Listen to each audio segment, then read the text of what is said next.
എല്ലാവർക്കും നമസ്കാരം. ഞാൻ സരിതാ മഹേശ്വരൻ. ഇന്ന് ശ്രീകൃഷ്ണവിലാസ മഹാകാവ്യത്തിൻ്റെ 9ാമത്തെ സർഗത്തിലെ 89, 90 എന്നീ 2 ശ്ലോകങ്ങളാണ് പഠിക്കാൻ പോകുന്നത്. 2 ശ്ലോകങ്ങളിലും ഉപജാതി വൃത്തമാണ് കവി ഉപയോഗിച്ചിരിക്കുന്നത്. മഗധയിലെ സൈന്യവും യാദവന്മാരും തമ്മിലുള്ള ഏറ്റുമുട്ടലിനെ പറ്റിയിട്ടാണ് വർണ്ണിച്ചു കൊണ്ടിരിക്കുന്നത്. ആ വിഷയങ്ങളൊക്കെ തന്നെയാണ് ഇനിയും പറയണത്. ഈ വരുന്ന ശ്ലോകങ്ങളിലൊക്കെ തന്നെയാണ് പറയണത്. നമുക്കാദ്യം 89ാമത്തെ ശ്ലോകം ചൊല്ലാം. സുരാംഗനാഭിസുഭടാഭിസാരേ പര്യുത്സുകാഭിഃ പരികൽപ്പിതായ സമുത്ഥിതാദിക്ഷു തിരസ്കരിണ്യാ ശ്രിയം ദധൗ സൈന്യപരാഗരാജി. ആദ്യം പദച്ഛേദം പറയാം. ധാരാളമായിട്ടൊന്നുമില്ല, പദങ്ങളൊന്ന് പരിചയപ്പെടാം. സുരാംഗനാഭി സുഭടാഭിസാരേ പര്യുത്സുകാഭി പരികൽപ്പിതായാഃ സമുത്ഥിതാ ദിക്ഷു തിരസ്കരിണ്യാഃ ശ്രിയം ദധൗ സൈന്യപരാഗരാജി. ഇവിടെ സൈന്യപരാഗരാജിയെ പറ്റിയിട്ടാണ് പറഞ്ഞിരിക്കുന്നത്. സൈന്യം ശത്രു സൈന്യം, അല്ലെങ്കിൽ യാദവന്മാരുടെ ആയാലും മഗധയിലെ സൈന്യമായാലും അവരുടെ സൈന്യങ്ങൾ ഉയർത്തിവിട്ടതായ, സൈന്യങ്ങൾ അങ്ങോട്ടും ഇങ്ങോട്ടും യുദ്ധം ചെയ്യുമ്പോൾ പൊന്തി വരുന്നതായ പരാഗരാജി, പരാഗം പൊടി, ഭൂരേണുക്കൾ നിലത്തുള്ള പൊടി, അതിൻ്റെ കൂട്ടം, അതാണ് സൈന്യപരാഗരാജി. അപ്പോൾ അതിനെപ്പറ്റി വർണ്ണിക്കുകയാണ്. ദിക്ഷു സമുത്ഥിത.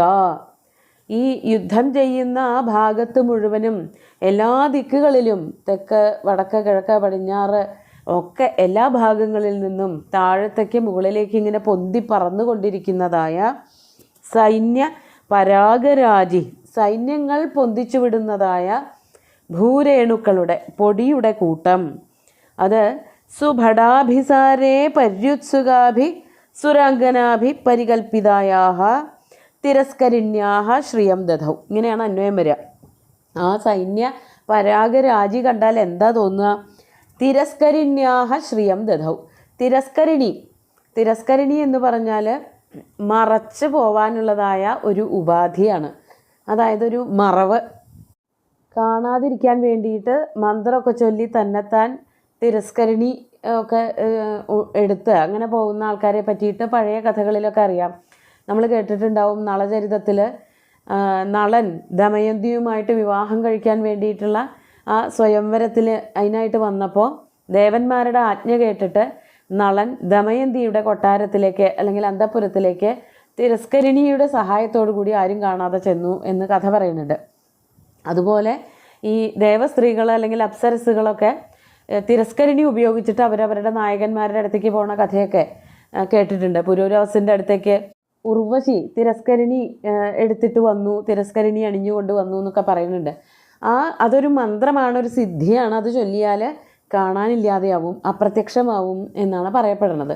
ഇവിടെ തിരസ്കരിണി എന്ന് പറഞ്ഞാലൊരു യവനിക അല്ലെങ്കിൽ ഒരു കർട്ടൻ എന്നുള്ള അർത്ഥമേ എടുക്കണ്ടൂ.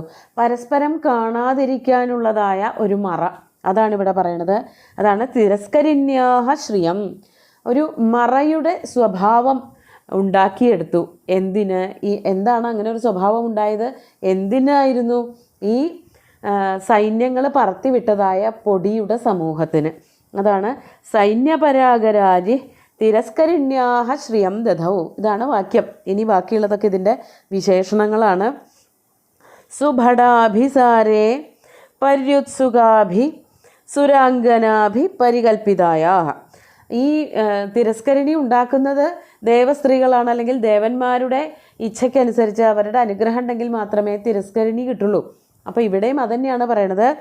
സുരാംഗനാഭി, സുരാംഗനമാർ പരികൽപ്പനം ചെയ്തതായ, അവരുണ്ടാക്കി വിട്ടതായ ഒരു തിരസ്കരിണിയുടെ ശ്രീയെ പ്രാപിച്ചു ഈ പൊടിയുടെ സമൂഹം. എപ്പോഴാണ് ഈ ദേവാംഗനമാർ ഈ തിരസ്കരിണി ഉണ്ടാക്കിയത്? സുഭടാഭിസാരേ പര്യുത്സുകാഭി. സുഭടാഭിസാരം എന്ന് പറഞ്ഞാൽ നല്ല മിടുക്കന്മാരായിട്ടുള്ള ശക്തന്മാരായിട്ടുള്ള യോദ്ധാക്കൾ യുദ്ധത്തിനായിട്ട് ഇറങ്ങുമ്പോൾ അവർക്ക് വല്ലാത്ത പര്യുത്സുകമായി തീർന്നു. അവരുടെ മനസ്സ് ഉത്കണ്ഠാകുലമായി തീർന്നു. ഈ നല്ല നായകന്മാർക്കൊക്കെ, മിടുക്കന്മാരായിട്ടുള്ള ഭടന്മാർക്കൊക്കെ എന്തെങ്കിലും പറ്റിയാലോ, എന്നാൽ കാണാതിരിക്കുകയല്ലേ നല്ലത് എന്ന് വിചാരിച്ചിട്ടുണ്ടാക്കിയ ഒരു തിരസ്കരിണി പോലെ, ദേവാംഗനമാരുണ്ടാക്കിയതായ തിരസ്കരിണി പോലെ. അതാണ് സുഭടാഭിസാരേ പര്യുത്സുകാഭി. സുഭടന്മാരെന്ന് വെച്ചാൽ നല്ല മിടുക്കന്മാരായിട്ടുള്ള യുദ്ധം ചെയ്യാൻ കഴിവുള്ളവരായിട്ടുള്ള ഭടന്മാർ, അവർ യുദ്ധത്തിനായിട്ട് ഇറങ്ങുമ്പോൾ ഉത്കണ്ഠിതകളായി തീർന്ന, പര്യുത്സുകകളായി തീർന്ന, ഉത്കണ്ഠ വർദ്ധിച്ചു വന്നവരായിട്ടുള്ള സുരാംഗനമാർ ഉണ്ടാക്കിയെടുത്തതായ തിരസ്കരിണി പോലെ ഈ ഭൂമിയിൽ നിന്നും പൊന്തിപ്പറന്നതായ പൊടി, ഈ ഭൂരേണുക്കൾ ശോഭിച്ചു. അപ്പോൾ ഈ പറഞ്ഞു വരണത് ഇതാണ്, ഈ യുദ്ധം ചെയ്യാൻ പോകുന്ന ഭടന്മാർ, അത് രണ്ട് കൂട്ടത്തിലുണ്ടാവുമല്ലോ, യാദവന്മാരുടെയും സൈന്യത്തിൽ അവിടെയുണ്ട് ഭടന്മാർ, മഗധയിലുമുണ്ട് ഭടന്മാർ. അപ്പോൾ അവർക്കിടയിൽ ഒരു പൊടിമറ തന്നെ ഉണ്ടായി. അത് ഉണ്ടാക്കിയെടുത്തു, ദേവസ്ത്രീകൾ ഉണ്ടാക്കിയെടുത്തതായിട്ട് കവി വർണ്ണിക്കുകയാണ്. സത്യത്തിൽ ഇവരുടെ പരാക്രമങ്ങൾ കാരണം, ഇവരുടെ പല ദിക്കിലേക്കുള്ള സഞ്ചാരങ്ങളെ കൊണ്ടും രഥങ്ങൾ ഓടിക്കുന്നത് കൊണ്ടും ആൾക്കാർ ഓടുന്നത് കൊണ്ടുമൊക്കെ പൊന്തിപ്പറക്കണതായ പൊടി ഒരു കർട്ടൻ പോലെ, ഒരു തിരസ്കരിണി പോലെ ആയിത്തീർന്നു. അത്രയ്ക്ക് കനപ്പെട്ട ഒരു പൊടി സമൂഹമാണ്, രേണു സമൂഹമാണ് അവിടെ ഉണ്ടായത്. യുദ്ധത്തിൻ്റെ ശക്തിയും കൂടി അവിടെ വർണ്ണിക്കുകയാണ് കവി. അങ്ങനെ നമുക്ക് അടുത്ത ശ്ലോകം കൂടി നോക്കാം. 90-ാമത്തെ ശ്ലോകം നോക്കൂ. കൃപാണഘാതധ്വനിഭിർഭടാനാം ക്ഷ്വേളാരവൈഃ കാർമുകനിസ്വനൈശ്ച തസ്മിൻ സമുത്തിഷ്ഠതി സൈന്യരേണൗ യുദ്ധം ദദാനീമനുമേയമാസീത്. നമുക്ക് പദച്ഛേദം പറയാം. കൃപാണഘാതധ്വനിഭിഃ ഭടാനാം ക്ഷ്വേളാരവൈഃ കാർമുകനിസ്വനൈഃ ച തസ്മിൻ സമുത്തിഷ്ഠതി സൈന്യരേണൗ യുദ്ധം തദാനീം അനുമേയം ആസീത്. ആ വലിയൊരു പൊടിയുടെ കൂട്ടം പൊന്തി പറന്നപ്പോൾ എന്താ ഉണ്ടായത് എന്ന് പറയാണ്. തദാനീം, യുദ്ധം തദാനീം എന്ന് ശ്ലോകത്തിൽ അത് യുദ്ധം തദാനീം എന്നാണ് പറഞ്ഞിരിക്കുന്നത്. അതുപോലെ കൃപാണഘാതധ്വനിമി എന്നാണ് കൊടുത്തിരിക്കുന്നത്. ധ്വനിഭിർ എന്നാണ് വേണ്ടത്. ചെറിയ അക്ഷര പെശകുകളുണ്ട് സംസ്കൃത ശ്ലോകത്തിൽ. അപ്പോൾ ഇവിടെ പറയാണ് തദാനീം, ആ സമയത്ത്, ഈ പൊടി പൊന്തി പറന്ന സമയത്ത്, തസ്മിൻ സൈന്യരേണവും, ആ സൈന്യരേണുക്കൾ, അതായത് സൈന്യങ്ങൾ ഉയർത്തിവിടുന്നതായ രേണുക്കൾ, സമുത്തിഷ്ഠതി സതി, ഉയർന്ന് മുകളിലേക്ക് പൊന്തിപ്പടർന്നപ്പോൾ, ഭടാനാം കൃപാണഘാതധ്വനിഭി, ഭടന്മാരുടെ കൃപാണഘാതം, കൃപാണം വാള്, കൃപാണഘാതം എന്ന് പറഞ്ഞാൽ വാളുകൾ തമ്മിൽ കൂട്ടിമുട്ടുന്നതായ ശബ്ദം. കൃപാണഘാത ധ്വനി, ധ്വനി എന്ന് പറഞ്ഞാലാണ് ശബ്ദം. വാളുകൾ തമ്മിൽ കൂട്ടിമുട്ടൽ, അതിനെയാണ് കൃപാണഘാതം എന്ന് പറയുക. അതിൻ്റെ ധ്വനിഭി, ശക്തമായിട്ടുള്ള ശബ്ദം കേട്ടിട്ട് മാത്രമല്ല, ക്ഷ്വേളാരവൈഹി, രാജാക്കന്മാരുടെ അതിഭീമമായിട്ടുള്ള നാദങ്ങൾ, അതായത് യുദ്ധം ചെയ്തുകൊണ്ടിരിക്കുമ്പോൾ അവരുടെ ആ ശക്തിയും ഊർജ്ജമൊക്കെ വർദ്ധിക്കാൻ വേണ്ടിയിട്ട് അവർ ഒച്ചത്തിൽ ഉറക്കെ ശബ്ദം ഉണ്ടാക്കുന്നുണ്ടാവും. വേദനിക്കുന്നവർ, അതുപോലെ കൊല്ലപ്പെടുന്നവരൊക്കെ ഒച്ച ഇട്ടിട്ട് കരഞ്ഞുകൊണ്ടായിരിക്കും വീഴുന്നുണ്ടാവുക. അപ്പോൾ അങ്ങനെയുള്ള അതിഭീമമായിട്ടുള്ള, അതിഭീകരമായിട്ടുള്ള, ഭയങ്കരമായിട്ടുള്ള ശബ്ദങ്ങളാൽ, അതാണ് ക്ഷ്വേളാരവൈഹി, അതിഭീമമായിട്ടുള്ള ശബ്ദങ്ങളെ കൊണ്ടും മാത്രമല്ല, കാർമുക നിസ്വനൈഹി, കാർമുകം വില്ലാണ്, വില്ലിൻ്റെ ഞാണിങ്ങനെ വലിച്ചു വിടുന്ന അതിൻ്റെ ഝങ്കാരനാദം കൊണ്ടും, അതാണ് കാർമുക നിസ്വനൈഹി ച യുദ്ധം അനുമേയം ആസീത്. അങ്ങനെയൊക്കെ ഉള്ളത് കൊണ്ട് യുദ്ധത്തെ അനുമിച്ചെടുക്കാറായി. അതെന്തുകൊണ്ടാണ് അങ്ങനെ പറയണതെന്നുണ്ടെങ്കിൽ, പൊടിയുടെ പൂരമായിരുന്നല്ലോ. പൊടി ഇങ്ങനെ പൊന്തി പറന്ന് നിൽക്കുമ്പോൾ എന്താ അവിടെ നടക്കണത് എന്നുള്ളത് പുറത്തേക്കൊന്നും കാണാനുണ്ടായിരുന്നില്ല. ആർക്കും എന്താണെന്ന് മനസ്സിലാവുണ്ടായിരുന്നില്ല, പൊടി മാത്രമേ കാണാനുണ്ടായിരുന്നുള്ളൂ. അപ്പോൾ അവിടെ കുറേ ശബ്ദങ്ങൾ കേൾക്കാനുണ്ട്. വാളുകൾ തമ്മിൽ ഏറ്റുമുട്ടുന്ന ശബ്ദം കേൾക്കാനുണ്ട്, വാളും പരിചയം തമ്മിൽ ഏറ്റുമുട്ടുന്ന ശബ്ദം കേൾക്കാനുണ്ട്. അതുപോലെ രാജാക്കന്മാരുടെ ഉറക്കെയുള്ള പോരിന് വിളികളും കരച്ചിലുകളും ബഹളങ്ങളും കേൾക്കാനുണ്ട്. അതോടൊപ്പം അസ്ത്രം വിടുന്നതിൻ്റെ ശബ്ദം, ഞാണൊലികൾ, ഇങ്ങനെ പല ശബ്ദങ്ങളും കേൾക്കണത് കൊണ്ട് അവിടെ അങ്ങനെ ഒരു യുദ്ധം നടക്കുന്നുണ്ട് എന്ന് യുദ്ധം അനുമേയം ആസീത്.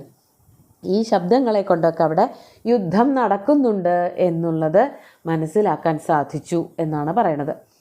അല്ലാതെ അവിടെ പോയിട്ട് യുദ്ധം കാണാനൊന്നും പറ്റിയിരുന്നില്ല. അതിൻ്റെ കാരണം ആ പൊടിയുടെ വർധനവ് തന്നെയാണ്. സൈന്യരേണുക്കൾ പൊന്തിപ്പറന്നത് കാരണം അവിടെ യുദ്ധമുണ്ട് എന്നുള്ളത് മറ്റ് പലതും കൊണ്ട് അനുമിക്കേണ്ടതായി വന്നു എന്നാണ് കവി പറയണത്. ആ പൊടിയുടെ ഒരു ശക്തിയാണ് രണ്ട് ശ്ലോകങ്ങളിലും വർണ്ണിക്കുന്നത്. നമുക്ക് ശ്ലോകങ്ങൾ രണ്ടും ഒന്നുകൂടി ചൊല്ലി നോക്കാം. സുരാംഗനാഭിः സുഭടാഭിസാരേ പര്യുത്സുകാഭിः പരികൽപ്പിതായ സമുത്ഥിതാ ദിക്ഷു തിരസ്കരിണ്യാ ശ്രിയം ദധൗ സൈന്യപരാഗരാജി കൃപാണഘാതധ്വനിഭിർഭടാനാം ക്ഷ്വേളാരവൈः കാർമുകനിസ്വനൈശ്ച തസ്മിൻ സമുത്തിഷ്ഠതി സൈന്യരേണൗ യുദ്ധം തദാനീമനുമേയമാസീത്. ആ യുദ്ധം ഇങ്ങനെ ഭയങ്കരമായിട്ട് നടന്നുകൊണ്ടിരിക്കുകയാണ്. ആ യുദ്ധത്തിനെ പറ്റിയിട്ട് ഇനിയും ശ്ലോകങ്ങൾ വരുന്നുണ്ട്. വീരരസം തുളുമ്പുന്ന 2 ശ്ലോകങ്ങളും ഭഗവാന്റെ കാൽക്കൽ അർപ്പിച്ചുകൊണ്ട് ഗുരുവായൂരപ്പനെ സാഷ്ടാംഗം നമസ്കരിച്ചുകൊണ്ട് എല്ലാവർക്കും ശുഭദിനം നേർന്ന് നിർത്തട്ടെ. നന്ദി.